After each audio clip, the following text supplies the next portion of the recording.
There's been another attack on health workers immunizing children against polio in Pakistan. Now, Pakistan is one of only 3 countries in the world where the disease is endemic.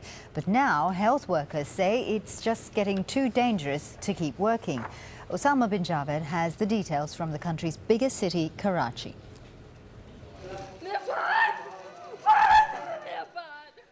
This is Fahad Khalil's mother.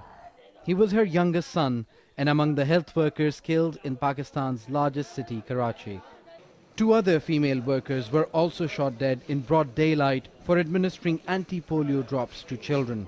Armed men riding motorbikes opened fire on the team in the Qayyumabad area. More than 3 dozen polio workers and security personnel have been killed in Pakistan's anti-polio campaigns, and the workers say they've had enough. We were pressurized to launch this campaign. Where is the government? Who is going to ask for justice for these grieving mothers, fathers and children? What will happen to us tomorrow? We won't carry out this polio campaign anymore when no one is providing us security. Some women have no choice but to work for just under $2 a day. They don't get any expenses, and after paying for long commutes and meals, all they save is about $1. Even then, they're not paid on time. Some workers tell Al Jazeera that it takes months to transfer their meager income. Opposition politicians have demanded the provincial government quit if it cannot provide security. The Sindh government must resign. It has no moral justification or writ to be in power. Innocent people are dying every day and this leadership has failed. No one has claimed responsibility for the attack, but armed groups have targeted polio workers repeatedly. 33 million Pakistani children need to be vaccinated against polio. The 3-day national immunization drive was scheduled to continue until January the 23rd, and the government says it will continue.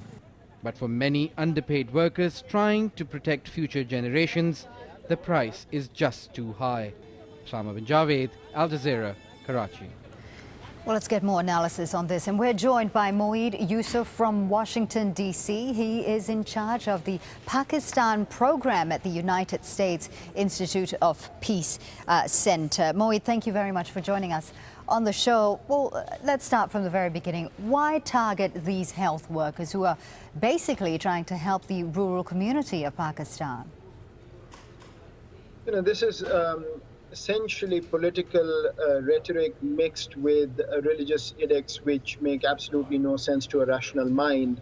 Not new, this has been going on for a long time in South Asia, but there was a whole new political twist to this after the controversy around Osama bin Laden's raid and this doctor being indicted who was apparently running a fake polio campaign. And since then, these 2 issues of sort of the perverse religious logic and that raid have gotten together to make a very politically potent argument for people who are going after these poor health workers. That being the case, Moeed, is this an issue of education? Is there a need to educate these rural communities to say that this program is actually going to help them? See, unfortunately, it's not the communities. I mean, the communities have been happy to get this and these drops and these campaigns go on, and they've been going on throughout Pakistan's history. And Pakistan had gotten to the verge of eradicating polio. This is now making a comeback because of this regression. So it's really not the communities. I mean, parents have never had a problem. All mosques in Pakistan, you have this system of announcements which go out and then people come and have their children take these drops.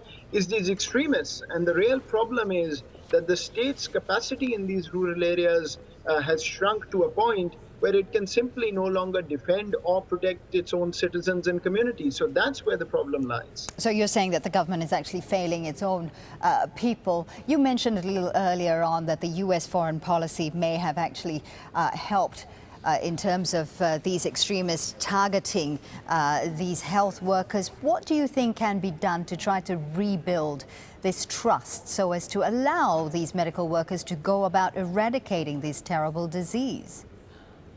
Well, I really think it's you know, the trust element is crucial, but it's irreparable. I mean, in some ways, the extremists know what they're doing.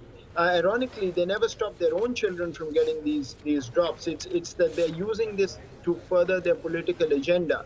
So really the answer lies in the state standing up for its citizens, providing the security, at least to these health workers. It's not that difficult to send out a team of security with these health workers to do their job. But if the state is not going to do that, then as your report just rightly said, the workers are not going to work because they don't want to lose their job, their life for $2 a day.